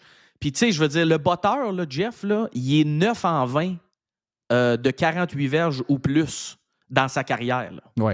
Fait que ils l'ont pas. Il va pas aussi souvent sur le 4e essai pour aucune raison, même dans la saison. Là. C'est parce qu'il sait qu'il va donner les astis de botteurs. C'est comme les goalers, ça, là. Mais tu sais, 9 en 20, Jeff, à 48 verges et plus, c'est pas yable. Je sais qu'il en a fait un de 54, je pense. C'était dans un dôme 3 semaines avant. Là, là t'es dehors. À Baltimore, il mouille. C'était pas, une bonne recette. Non. Fait que, tu sais, effectivement, les fans sont bien corrects avec ça. Mais il y en a qui ont partagé la même chose que Dan Campbell a dit après le match. Il a dit Calvas, on était proche, on l'avait en contrôle. Puis c'est vrai, Jeff. Mais il y a des joueurs qui se sont enflés à la tête en première demi. Là. J'ai vu une couple de gars commencer Ah oui, ça faisait des babayes. Il y avait des babayes dans la foule. On en disait, Jinx-toi pas. Non. Ça, c'est... D'après moi, si Dan Campbell a vu les images de ça, d'après moi, il a rencontré le gars. Mais tu sais, c'est vrai que ça va être tough, Jeff, parce que veut pas, je veux dire, la NFL, quoique dans leur conférence, à eux autres, c'est beaucoup moins relevé que l'autre conférence. Là, il y a tout le temps comme 4-5 équipes dans l'autre division. Là, ça va être plus dur un peu. Là. Le NFC, c'est plus ouvert. Fait que les Lions ont probablement une chance de se rendre peut-être à la même game l'année prochaine. Beaucoup de jeunes. Ouais. Mais écoute, honnêtement, si on fait abstraction des résultats, là, quelle fin de semaine de football. Ah oui, c'est extraordinaire. Puis là, j'ai dit à Mme Dodu, j'ai dit, après les games, là, je dis là, je suis un peu déçu parce qu'il dirait ça une game. Ah, puis après ça, c'est en septembre. Ah non, ça, c'est le. Plus ça avance, plus on est déjà en genre de dépression, c'est l'enfer. Moi, pas de football, je trouve ça. Surtout. On va suivre le Canadien. Ouais. Ah oui, mais. On leur aller à la Barbade pour remonter le moral. Oui, c'est ça. En passant, je vous ai entendu hier, il est seul parce que. On parle de Nick de Milwaukee qui est aux Sandals en Barbade. Oui, c'est pour le travail. Donc. OK. C'est pas de la plaisance. Là. Il travaille là-bas. Là. C'est comme quand. OK. Quand moi, je vais travailler télétravail. en regardant un match des Titans. Là, donc, télétravail. Oui, télétravail. Oui. Okay. Ben, des meetings. Là, OK. On a tous des meetings corporate. Patrick Roy, le retour, le match à Montréal où, ils perdaient 3-1, ils sont montés 3-3, petite erreur de revirement en fin de match, 1 minute après, bang, fini 4-3. J'avais de la peine pour mon chum Patrick. C'est parce qu'ils ont donné la game. Là. Ils auraient dû gagner ce game-là, mais ils ont donné la game aux Canadiens. Je suis désolé. Là.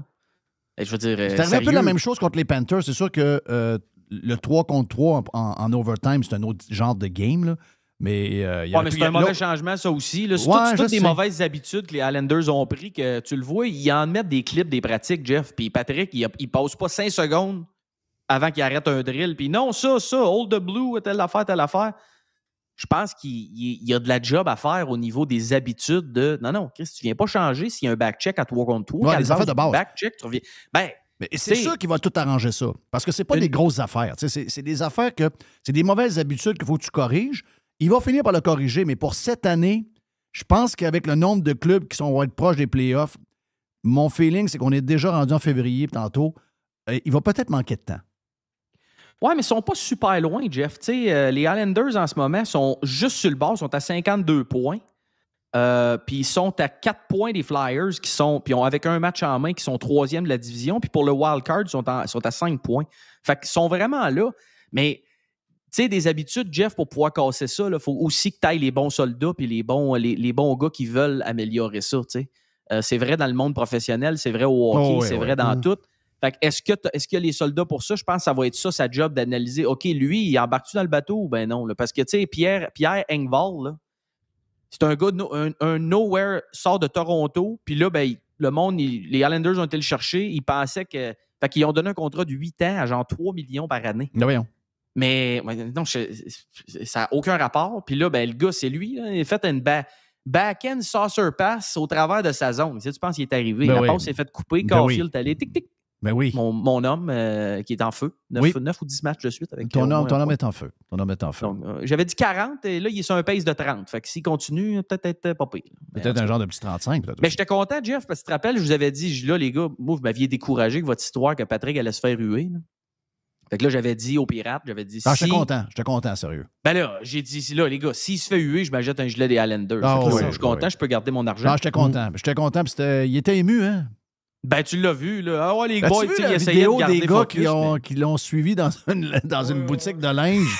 Oui. Il dit, j'ai pas le temps. Il signe pareil, puis il part à la course. Oui, c'est pas. Je suis content pour lui. Puis, moi, je suis sûr qu'il va réussir. Ce gars-là travaille trop fort. Il est trop passionné. Il est trop bon. C'est un gagnant sur 2 pattes, là, je veux dire. Comme joueur, comme gérant, comme propriétaire, comme coach. Mais en arrière du banc, y a-tu l'air d'un coach? Ben oui. Y a-tu la carrure, puis l'allure? Y a-tu... Christy, si tu veux avoir un coach de hockey, c'est lui que tu veux. Ben oui. Puis t'as-tu vu, ça me faisait toujours rire, petite anecdote. Quand j'ai joué avec Fred à l'université, Fred Roy, son gars, tu sais, Patrick, il a tout le temps une démarche un peu qui est comme de... Ben, on l'a vu courir après, là. Mais après, quand il est parti avec son pack-sac de la boutique, ça, c'est Patrick qui court. Mais ce qui est drôle, Jeff, c'est que Fred, il est capable de limiter pareil. Fait il imite son père qui marche puis qui fait un speech dans le vestiaire, mais c'est pareil. Les gars, on était pliés en deux. Marche un peu avec la petite démarche, puis là, ah non, c'était tordant. Mais écoute, ça va être tellement bon pour l'organisation des Highlanders. Jeff, puis beaucoup de choses à changer, mais les gars se font ramasser des pratiques, puis ils disent c'est ça qu'on a de besoin. Oui. Ça te donne une idée comment les gars veulent jouer pour le gars. Le gars arrive, puis il commence à te donner des coups dans le cul, puis à te trincer un peu, puis les gars disent oui, donne-moi ça. Ils sont chanceux. Imagine-toi la gang de Ottawa qui regarde, ils se calent. Ils sont chanceux, d'autres, on a le bonhomme mort. Imagine être un fan des sénateurs. Toi, t'avais Patrick, puis là, il y a du Jacques Martin, les oreilles, qui est après, qui a littéralement rendu l'équipe pire qu'elle était. Là. Imagine. Hey, ça va pas bien, là, à Ottawa. Là. Non, ça va pas. Désolé pour le chum Dennis de Beautiful, mais ça va vraiment pas bien. Hey, si vous voulez plus de Dodu et de Dodu News, on fait quelques minutes supplémentaires sur le Prime. Et si ça vous tente d'en avoir plus, allez vous inscrire sur radiopirate.com. Faites partie de l'invasion. JeffFillion.com. This is going to give you the energy to go on. Radio Pirate. Radio Pirate.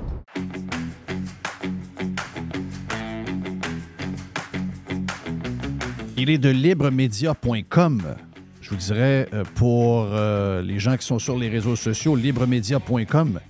C'est notre rebelle news à nous, mais on a besoin de diversité dans les nouvelles, pas à peu près.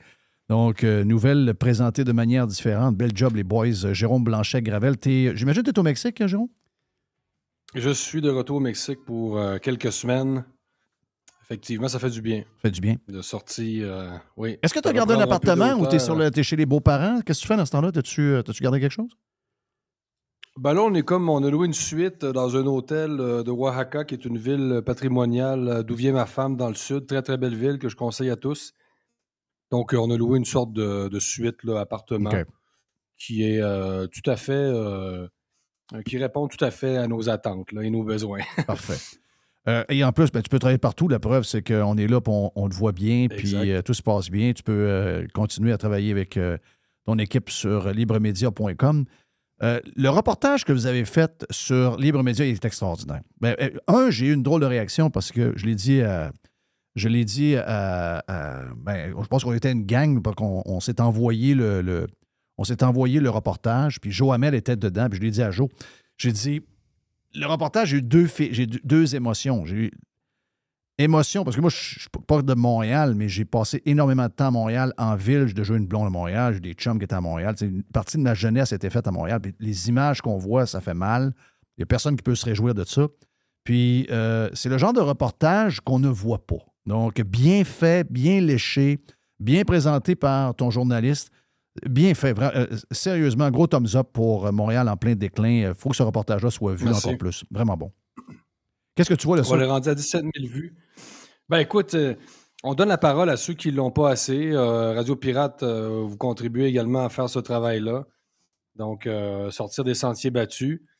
Libremedia, oui, c'est ça. Notre travail consiste à... disons, alimenter l'appétit d'une frange de la population qui voit clair. Le déclin de Montréal, d'abord, il faut le rappeler, c'est la métropole du Québec. Donc, si Montréal décline, il va y avoir un effet d'entraînement sur le reste de l'État du Québec. J'aime pas trop le mot province, là, mais il va y avoir un effet d'entraînement.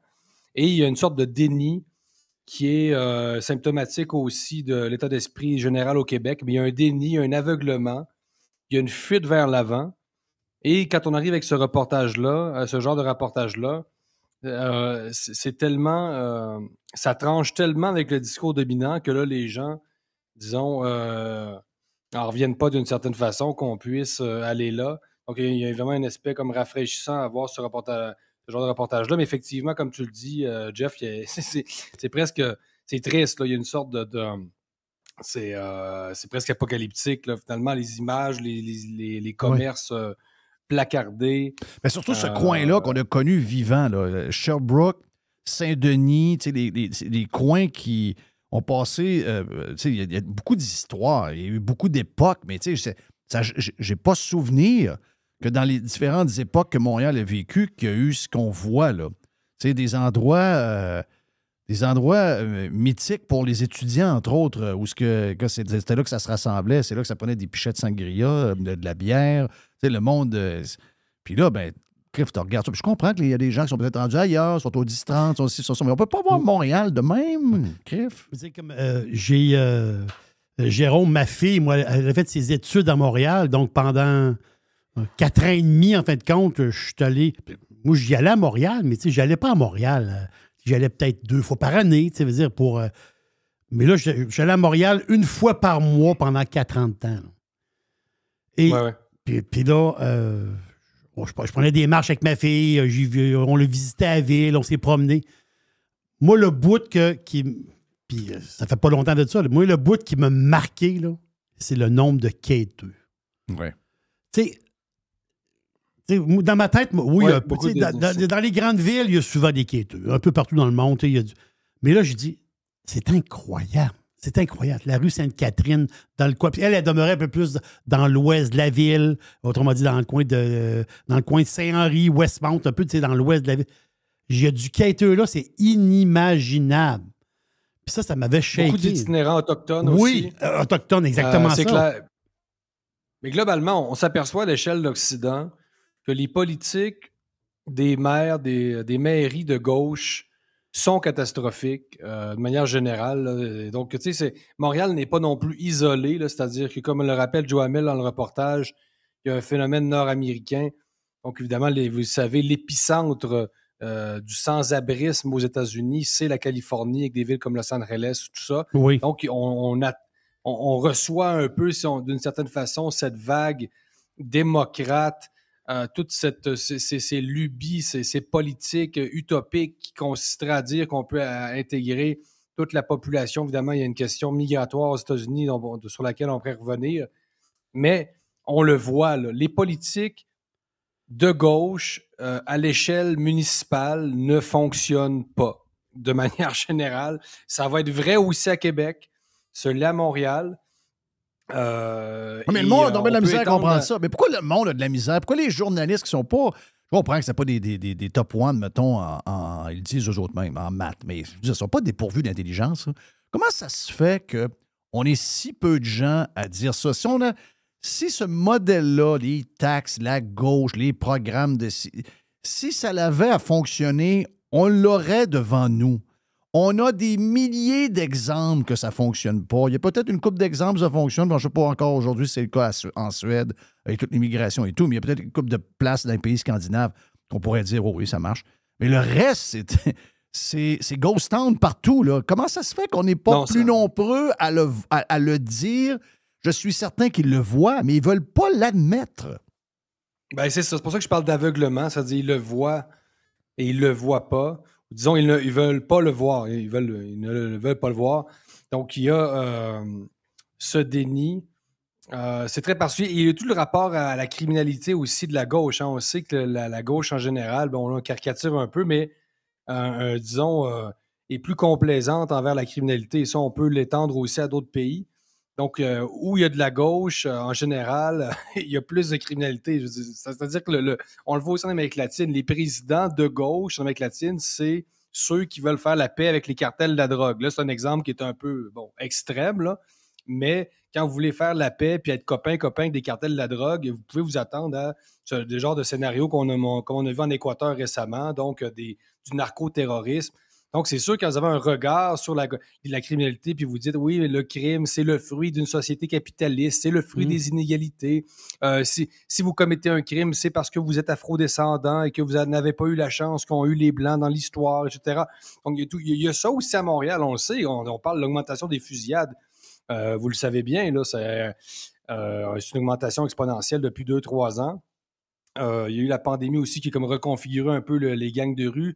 C'est un peu compliqué. Bon, on peut parler à des criminologues qui vont nous expliquer ça.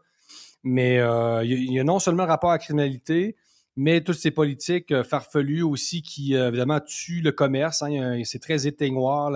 Puis la pandémie sur laquelle personne ne veut revenir, mais qui reste le facteur numéro 1 du déclin actuel économique de Montréal, mais du Canada aussi. Là, puis on l'a vu aussi, on le voit avec les fameux prêts que les entreprises ne sont pas capables de rembourser. Ouais. Ça aussi, on dirait que Les gens en parlent pas assez, tant qu'à moi, de cette réalité-là. On parlait de, je pense, 45 000 PME au Québec qui étaient à risque de faire faillite. Le monde n'a pas de l'air d'en faire aucun cas. Les gens continuent à aller faire de la raquette au chalet à la fin de semaine. Rien à foutre. C'est très particulier, le Québec. Sérieusement, il y aurait 45 000 entreprises qui font faillite. La majorité des Québécois iraient au chalet faire du ski en fin de semaine, puis il n'y aurait aucun problème. Il y a aussi une sorte de... Le chalet, l'indifférence, puis comprenez la formule, je ne suis pas contre les chalets, là, tu sais, maintenant, arrêtez de penser que je suis contre les chalets, puis contre le Normandin, c'est des symboles, là. C'est-à-dire, la société chalet, c'est une société qui n'en a rien à foutre de l'extérieur, se refuse, c'est le je me moi qui domine, mais nous, au Québec, on se gargarise un discours sur la solidarité sociale. C'est le mot dont on abuse. La solidarité sociale, c'est pour les employés de l'État. Quand ce n'est pas des employés de l'État, c'est encore les C'est ça. Regarde, c'est très... Ça ressemble un peu à ça. Ben oui. Tantôt, Jerry nous faisait la liste des sujets qui préoccupent les Canadiens. Et il y avait une dizaine de sujets qui préoccupent les Canadiens. La bouffe, le patin de paquet d'affaires. Rien sur la grénitude. Et pourtant, les ravages de la grénitude sont visibles à l'œil nu. Des gens ont décidé de fighter ça ailleurs dans le monde. Sujet très peu jasé au Québec. D'abord, ce qui s'est passé en Allemagne, très peu jasé. Là, le siège de Paris avec les tracteurs présentement, ce n'est pas un sujet qui nous est présenté, dont beaucoup de Québécois n'ont aucune idée de quoi on parle. Banalisation complète du sujet pour des raisons assez évidentes, on va se le dire. Parce qu'on ne veut pas faire les parallèles qui s'imposent ou... Ben moi, je pense que c'est ça. On veut pas réveiller, on ne veut pas que les Québécois sachent que des gens ailleurs dans le monde qui en ont plein le cul des histoires de taxes green puis de tout ce qu'on leur demande de faire pour essayer de sauver la planète. Je pense que si on va sur cette game-là, ça risque de se retourner contre eux. Mon feeling, c'est la raison pourquoi on essaie de ne pas trop parler de ça, mais c'est quand même gros ce qui se passe là. C'est très gros, c'est très ironique que ce soit des agriculteurs qui s'opposent à ce qu'ils appellent carrément la bureaucratisation de l'agriculture. Encore une fois, c'est l'État obèse, omnipotent. C'est le monstre, le gouvernement monstre auquel on s'attaque. Donc, avec toute sa panoplie, effectivement, de taxes et de mesures contraignantes qui sèment la misère, récoltent la colère. On le voit sur les affiches des agriculteurs. Donc, parce que s'il y a des gens qui sont près de la nature, c'est bien les agriculteurs. Donc, le fait qu'on dise que ce sont des gens qui peut-être se contrefoutent de l'environnement, ben attention, là, je pense qu'un agriculteur est plus en contact avec l'environnement que quelqu'un qui vit dans Paris-Saint-Germain. Là, j'adore Paris-Saint-Germain, vous comprenez. Donc, de présenter, encore une fois, parce que c'est quand même le cas un peu dans la presse européenne, présenter ces gens-là comme des réactionnaires qui n'auraient pas à cœur l'environnement, etc., qui ne comprendraient pas les défis climatiques. Moi, je mets un bémol là-dessus, là, vous comprenez. Les agriculteurs, les gars se lèvent le matin. On parle aussi de fermiers. C'est des gens qui ont une connaissance véritable de la terre, du terroir, comme on dit en France. Donc, ça devrait être les gens en premier. Ça devrait être les gens qui, et attention, moi, je ne dis pas qu'il n'y a pas le climat n'est pas bouleversé, là. Le climat est en constante évolution. Il va d'un bord et de l'autre. Moi, j'ai aucune peur que le climat se réchauffe un peu. Au contraire, moi, j'aime autant qu'il se réchauffe qu'il se refroidisse. Je ne dis pas qu'il n'y a pas des changements, mais ceux qui devraient être le plus alarmés par ça, c'est pas quelqu'un qui reste dans une tour à condo. Là. Je veux dire, c'est pas quelqu'un qui a une maison quelque part dans une bourgade. Bien, ceux qui devraient être le plus inquiets de ça, ce sont les fermiers, parce qu'eux autres, ça a des impacts sur leur récolte. Trop d'eau, pas assez d'eau. Ils le voient, oui. Donc, si eux, ils étaient vraiment inquiets, ils seraient probablement les premiers à baquer tout ce qui arrive, tout ce qu'on nous impose. Et là, c'est ceux qui sont le plus touchés, Jérôme, qui sont le plus en crise après ça. C'est quand même spécial. Mais c'est ça le paradoxe.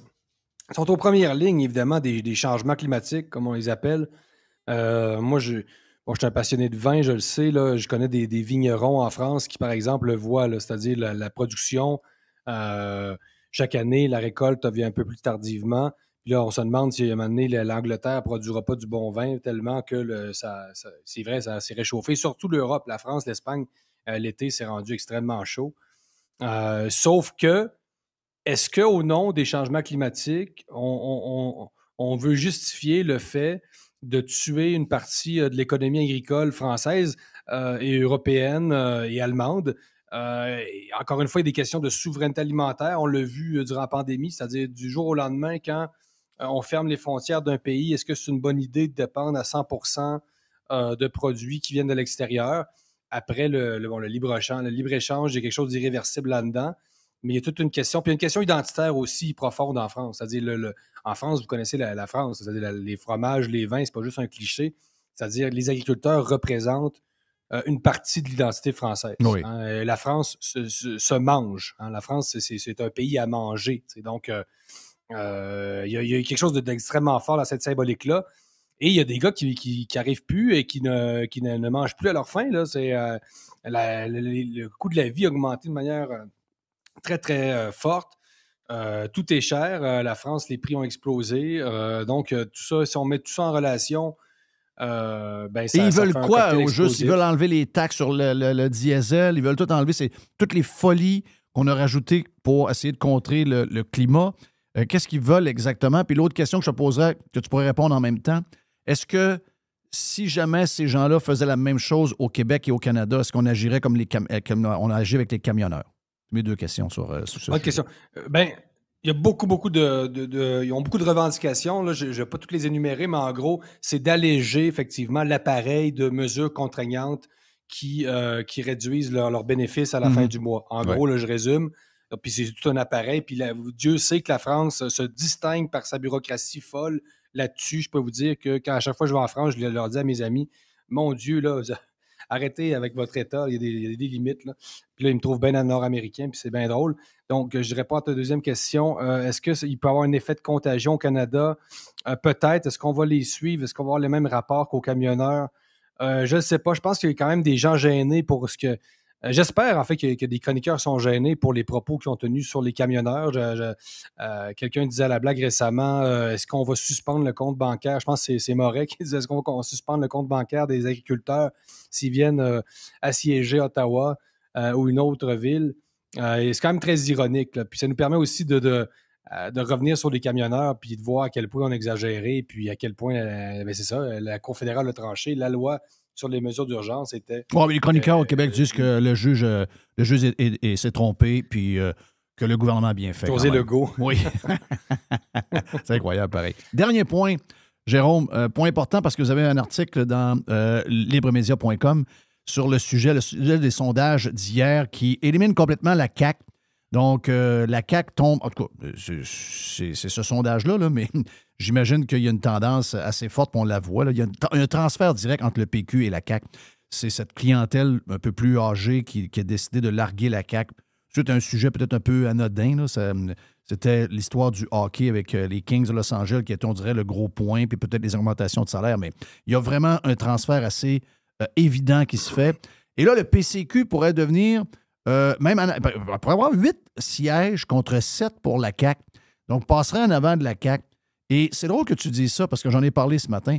Moi, ça me fait un peu peur de voir, avec tout ce qui se passe, l'appétit pour les Québécois de changer pour du pareil au même et de ne pas aller avec les alternatives qui pourraient peut-être nous donner un genre de coup de pied dans le cul et peut-être revoir comment on fait les choses et d'essayer quelque chose de nouveau. Donc, ils ont comme décidé que le Parti conservateur du Québec, c'est comme un genre de parti marginal de droite, un peu comme QS l'est à gauche, et c'est exactement ce que le parallèle que tu fais dans ce que tu m'as envoyé, Jérôme. Oui, c'est ça. Ben écoute, c'est sûr, je te dirais que les derniers sondages sont un peu décourageants, comme on dit. Oui, pareil au même, bonnet blanc, blanc bonnet, dans la mesure où le PQ risque pas de faire de référendum de toute façon. Donc, c'est la continuation du modèle québécois. Puis il y a dans cet immobilisme-là quelque chose d'assez troublant, là, c'est-à-dire que c'est le signe d'une société qui refuse de se remettre en question. Hein, on est vraiment dans l'immobilisme. On est vraiment devant des dinosaures idéologiques. Mais que voulez-vous? Faut composer avec nos compatriotes et les accepter comme ils sont, peut-être. Je ne sais pas. Duhem, oui, peut-être. Si le PCQ pouvait jouer le rôle à droite que joue QS à gauche, ce serait déjà mieux que rien. Peut-être qu'il va falloir se résigner. La droite ne pourra peut-être jamais gouverner le Québec, là, puis la droite très entre guillemets, parce que... C'est pas une grande droite. Duhem, Même Duhem par rapport à Javier Milei en Argentine, ça reste un enfant de cœur, je le dis en tout respect. Même Poiliev par rapport à des Trump, ça reste des gars en culotte courte dans le sens où ils sont très, très, très compétents. Mais vous comprenez c'est des gens, que, c'est une droite plus centriste. Là. Tu sais, c'est pas le Canada centriste, et le Québec, en plus, encore plus. C'est le centre d'avant, là. Tu sais, je veux dire, c'est ce qui était... le Canada... C'est ce qui était Lévesque et même Lévesque social-démocrate. C'est ce qui était Lévesque puis Bourassa dans les années 70, début 80. C'est ce genre de gauche-là qui est devenu, avec le temps, le centre. Puis c'est là qu'ils sont. Puis les Québécois ont peur de ça, pareil. Ben oui, c'est ça. Ça fait sourire, là, de voir à quel point on ne comprend pas que... ben c'est ça. Le Canada est essentiellement une grande banlieue démocrate des États-Unis. C'est un pays... c'est plate, dans le fond, tu sais, comme pays. Oui. Est-ce que tu penses que... Tu sais, j'en parlais ce matin sur Radio Pirate Prime. On a parlé avec Jerry puis Mr. White. Puis on faisait le tour de ça, puis je me disais, les gens de gauche normale, là, de voir ça, là, de voir... Tu sais, parce qu'il y a des gens de gauche ou centre-gauche, là, les gens modérés. Le monde normal est beaucoup plus de centre-gauche que même de centre-droite. De voir tout, d'abord l'échec, le chaos, il n'y a rien qui fonctionne avec... Donc, l'ultra-gauche, je ne veux pas dire l'extrême-gauche, j'aime pas cette expression-là, je trouve que c'est too much, mais allons-y avec l'ultra-gauche qui a pris le contrôle des médias, des groupes de pression, qui ont pris le contrôle également de la politique, c'est sûr. Puis, donc, ils sont omniprésents, même à Hollywood, ils sont présents dans les shows de TV après. Cette ultra-gauche-là nous a amené vers une gauche qui est complètement décevante. Là. C'est une gauche qui ne fait que de la merde. Les gens de gauche, est-ce qu'ils vont le réaliser, le monde ordinaire de gauche? Est-ce qu'ils vont réaliser... Tu veux dire la gauche traditionnelle? La gauche traditionnelle, plus modérée, plus centriste que vraie gauche ultra. À un moment donné, c'est eux qui sont le plus nombreux. Ben, ils ne sont pas woke. C'est comme le monde un peu plus normal. Non, c'est ça. Tu sais, les gens qui aimaient Clinton, les gens qui aimaient Chrétien, les gens qui... Donc, le monde qui avait... C'est ça, là, on pourrait dire centre, là, mais ils sont légèrement à gauche. Quand ils voient ça, ce que la gauche est devenue, ils doivent se dire, mais merde, on dirait qu'ils sont comme... Ils ont comme perdu le goût de leur dire, êtes-vous fous, Joël Vert? Vous êtes en train de tout scraper. Pourtant, on est des gens de gauche. Il y en a qui sont effectivement assez troublés. Des gens, la gauche économique, là, c'est-à-dire la gauche qui défendait les travailleurs. En même temps, ça a mal vieilli au Québec. Défendre des travailleurs qui gagnent 110 000 $ par année, excusez-moi les gars, là, mais c'est quelque chose de sérieux là-dedans. C'est sérieux. Moi, les grèves, j'ai regardé ça au Québec. Moi, j'ai capoté. J'ai capoté. Ils voulaient qu'on klaxonne le matin. Je partais à la garderie, ils voulaient qu'on klaxonne. J'étais là avec ma femme, mais ces gars-là, ils ont l'air de faire pitié. Là. C'est parce que nous, on revient du Mexique. Là, écoute, c'est délirant. Là. C'est des prolétaires à 110 000 $ par année. C'est les meilleurs jobs. C'est les meilleurs jobs avec les meilleures conditions, payés par des gens qui gagnent 57 58 000 par année. C'est anachronique. Là. On ne les croit pas, d'ailleurs. Il n'y a pas de sincérité dans leur discours. Mais pour revenir sur la gauche, je pense qu'il y a deux facteurs qui empêchent les gens dont tu parles de faire comme... cette prise de conscience. D'abord, il y a une grande indifférence, c'est-à-dire beaucoup de gens qui étaient plus à gauche qui sont rendus à leur retraite et qui, dans le fond, ne se préoccupent plus vraiment de ce qui se passe dans la société. Soyons clairs, il y a vraiment un repli sur soi, sur l'univers mental du Québécois va essentiellement de la porte de garage au cabanon actuellement. Là. C'est pas mal ça, l'univers mental d'un Québécois. Avec un peu d'LCN le matin, commence la journée. Porte de garage au cabanon. Là, tu viens de faire le tour de l'univers mental d'un Québécois moyen ces temps-ci. Puis l'autre chose, c'est évidemment le désir de plaire et d'appartenir au groupe. Hein. On représente le bien. Donc, il suffit d'écouter Tout le monde en parle pour voir à quel point il faut communier. Là. Il faut communier avec la bande de médiocres qui était à la barre du tribunal. Et là, ça, c'est plus fort que tout. Là. C'est presque un réflexe tribal. Donc là, il faut se joindre évidemment à la grande messe. Et donc, beaucoup d'indifférence et beaucoup de conformisme, malheureusement, qui empêchent les gens dont tu parles d'intervenir pour dire, vous dérapez. Non, les gens dorment, ils n'ont plus de... Je sais pas, on dirait qu'ils n'ont plus le goût ils ont pas, c'est ça, comme tu dis, c'est beaucoup relié au fait qu'ils ont peur d'être jugés, ils ont peur d'être pointés du doigt. Donc, ils s'écrasent, ils acceptent et ils font semblant qu'ils sont d'accord. C'est probablement la pire des choses. Hey, Jérôme, thank you, man. Jérôme Blanchet-Gravel en direct du Mexique. Libremedia.com, si vous voulez lire, entre autres, sur le sondage d'hier, il y a un superbe texte dans le site d'aujourd'hui. Suivez-les également sur X pour avoir... Puis, même chose pour Jérôme Blanchet-Gravel, qui est une beast sur X/Twitter. On se reparle, mon ami. Merci, les gars. Salut, bye.